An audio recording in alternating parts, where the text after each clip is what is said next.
But let's keep going in the Gospels. Mark, like I said, Mark is the oldest of all of the Gospels. Probably written somewhere around 65 AD, about 30 years after Jesus' death.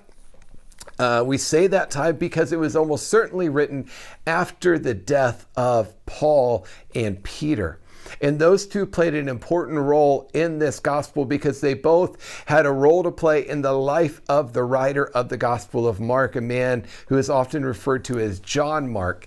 He was a traveler with Paul, we're told, in Acts and in other letters that Paul wrote. And he was a confidant, a friend, a co-worker of Peter's later on in Peter's own life. So this is the earliest gospel that is written. This is the earliest account of Jesus' life is the Gospel of Mark. And it was written to the church in Rome specifically. So let's talk about it. It's shorter than all the rest of the Gospels, which is obvious if you start looking around it. And it's very straightforward. It's action-packed. It keeps moving, constantly going. Jesus doesn't stop for many deep breaths. He just moves.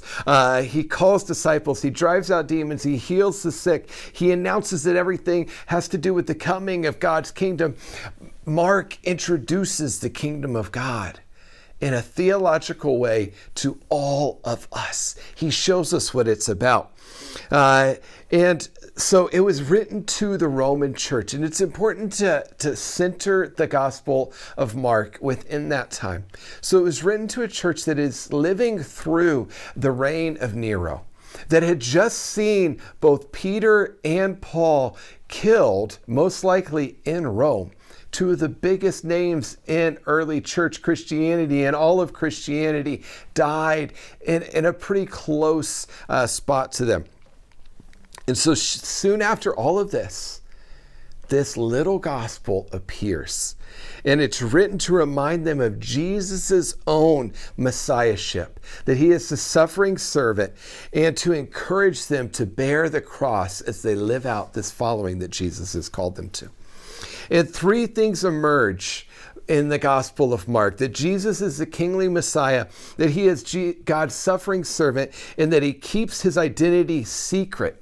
This is interesting, this last one. But in the Gospel of Mark, the demons are told to keep quiet when they say who Jesus is.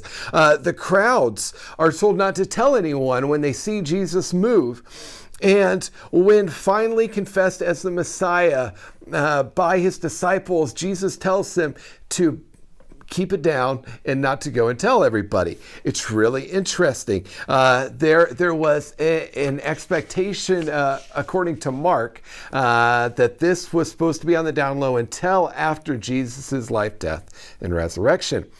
So the long-awaited deliverer has come, but contrary to common expectations, he's come to suffer for the people in order to lead them from exile to the promised land. It's a story of power and of suffering. And the Gospel of Mark is often thought to have been based upon the own account of two people, John Mark, who's actually mentioned in this gospel in a rather scandalous scene where a young man has his cloak ripped from him in the garden when Jesus is arrested and he runs naked through the streets. That's actually the author of the gospel. Wouldn't have entered that in my own, but whatever, to each his own. But also, firsthand account from Peter.